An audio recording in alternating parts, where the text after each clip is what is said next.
This video lecture is about reflective writing. By the end of this video, you will be able to answer the following questions. What is reflection? What is reflective writing? How do I write reflectively? And what does reflective writing look like? So let's begin by figuring out what reflection is. Reflection is a personal response to situations, events, or new information. This is when you think, process, and learn about the situations, events, or information. This pyramid illustrates what happens during the reflection process. Reflective thinking starts with you. Before you can begin to process the words and ideas of others, you need to take a moment to examine your own thoughts. Considering your own ideas involves revisiting your prior knowledge and experience of the topic you are exploring. It also involves consideration of how and why you think the way you do. During reflection, you examine your own assumptions, attitudes, values, and beliefs. All of this thinking about your own thinking helps you realize that you bring valuable knowledge to everything you experience. It helps you find the connections between what you already know and what you learn from each new experience. Thus lets you find a deeper meaning, solve problems, justify actions, and propose changes. So now that we know what reflection is, let's talk about reflective writing. Reflective writing is your response to experience, events, or new information. This is your response to your own thoughts and feelings. Reflective writing is not a piece of informative or persuasive writing. Reflective writing is a way for you to visit your thoughts and feelings to gain self-knowledge and achieve an understanding of the experience, event, or new information. It is not a straightforward decision or judgment. Reflective writing is a way to make meaning of a new experience, event, or new information. It is not simply a summary of what happened or what you learned. So how do you do this? How do you write reflectively?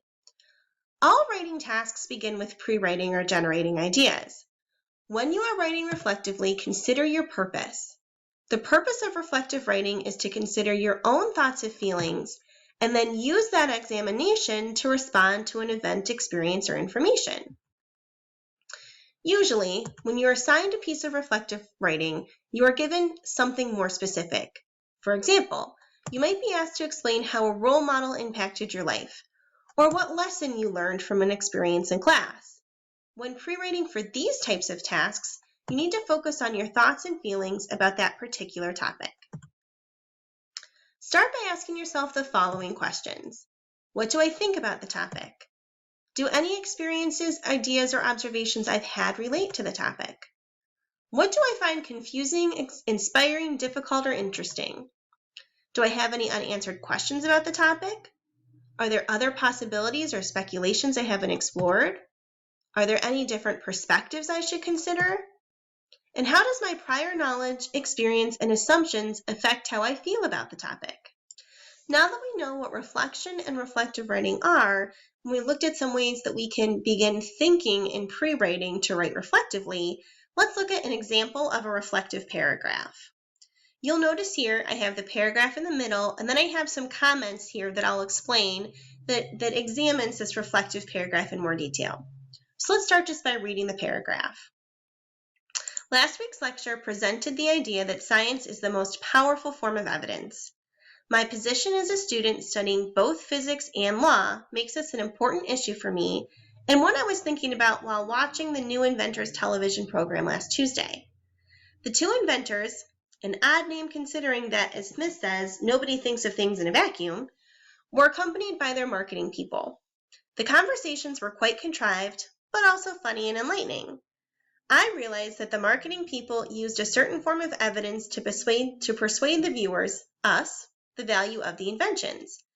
To them, this value was determined solely by whether something could be bought or sold. In other words, whether something was marketable. In contrast, the inventors seemed quite shy and reluctant to use anything more than technical language, almost as if this was the only evidence required, as if no further explanation was needed.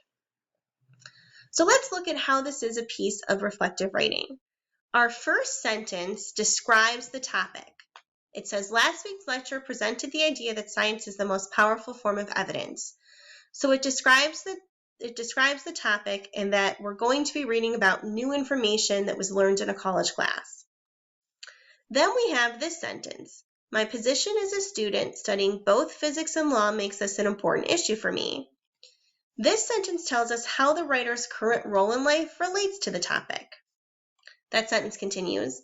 And what I was thinking about while watching the New Inventors television program last Tuesday. This relates the topic to a previous experience of watching a TV show.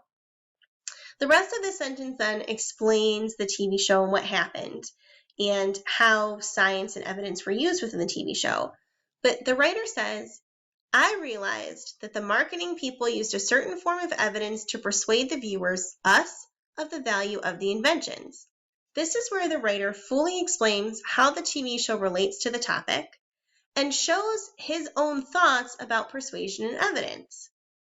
So here, this piece of reflective writing has described a topic about new information learned in class, has showed how the writer's current role relates to the topic, has related the topic to a previous experience, and has explained how that experience relates to the topic and portrayed the writer's thoughts about the topic. And so this is a good example of reflective writing.